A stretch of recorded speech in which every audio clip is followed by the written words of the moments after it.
গত রাত যে রাত যাচ্ছে এই রাতে 6 মে রাতে ভারত পাকিস্তানের উপরে ক্ষেপণাস্ত্র হামলা করে মোট 6টি স্থাপনার উপরে হামলা করে। তবে ভারত নিশ্চিত করছে কোনো সামরিক স্থাপনায় হামলা করেনি।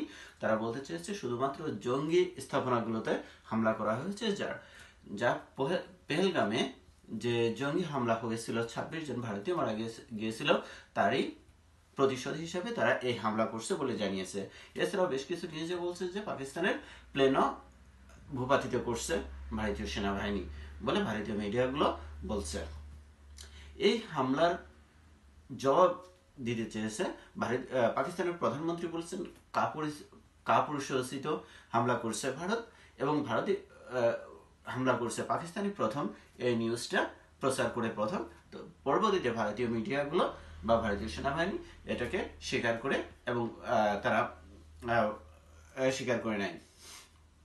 অর্থাৎ পাকিস্তানের আজাদ কাশ্মীরে অর্থাৎ পাকিস্তান নিয়ন্ত্রিত কাশ্মীরে 9টি জায়গায় এই হামলা করা হয়েছে।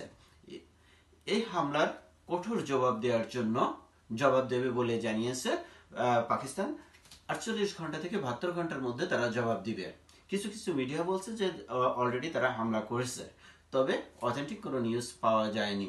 কিছু কিছু নিউজে বলছে যে পাকিস্তানি ভারতের দুটো যুদ্ধ বিমান বিধ্বস্ত করছে, তবে অথেন্টিক কোনো নিউজ এখন পর্যন্ত পাওয়া যায়নি। এছাড়াও ভারতীয় মিডিয়াগুলো বলছে যে নরেন্দ্র মোদী এখন পর্যন্ত ঘুমাননি এবং তিনি দফায় দফায় মিটিং করছেন। এখন পর্যন্ত 10টির বেশি হামলার পরে 10টির বেশি মিটিং করছেন বলে ভারতীয় মিডিয়া বলছে। এছাড়াও সীমান্তে পাক ভারত ব্যাপক আকারে গোলাগুলি চলছে এখন পর্যন্ত। সুতরাং যুদ্ধ কোন দিকে যাচ্ছে, যুদ্ধ কি বেঁধেই যাচ্ছে? তবে আমরা বাংলাদেশিরা শান্তিপ্রিয় মানুষ, আমরা কখনো চাই না যুদ্ধ হোক, শান্তি চাই।